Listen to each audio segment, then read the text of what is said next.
এখন পর্যন্ত দৃশ্যমান যে অবস্থা পরিলক্ষিত হচ্ছে, এই আগুনের নিকটবর্তী যাওয়া অত্যন্ত ঝুঁকিপূর্ণ। এই কারণে মূলত অগ্নি নির্বাপনের যে সড়কটি সেটি তৈরি করে করে মূলত ফায়ার সার্ভিসের সদস্যদের সেই আগুনের স্থলে যাওয়ার প্রয়োজন হচ্ছে।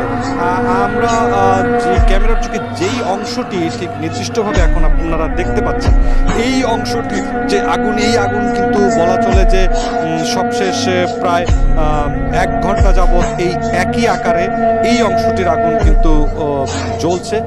এত লম্বা সময় ধরে আসলে এই জায়গাটির যে আগুন জ্বলন্ত অবস্থায় রয়েছে, এটির কারণ এবং সার্বিকভাবে এই যে অগ্নিকাণ্ডের কারণ সেটি কিন্তু মোটামুটি আগুন কিছুটা নিয়ন্ত্রণে আসার পরে আসলে জানা যাবে যে এই জায়গাটায় যে আগুনের আসলে মূল কারণটা কি হতে পারে।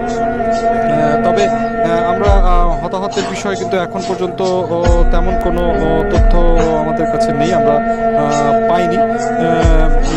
সেই বিষয়টি জানার জন্য আমাদেরকে কিন্তু একটি লম্বা সময় ধরে আসলে অপেক্ষা করতে হবে, কেননা আগুনের যেই লেলিহান শিখা সেটি কিন্তু বলা চলে যে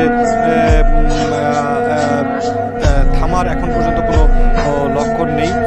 ঘড়ির হিসাব যদি বলি তাহলে মোটামুটি প্রায় 3 ঘন্টা হয়ে গেছে এই যে আগুনের যে ইস্যুটি, সেই জায়গাটিতে কিন্তু আগুন এখনও জ্বলন্ত অবস্থায় রয়েছে।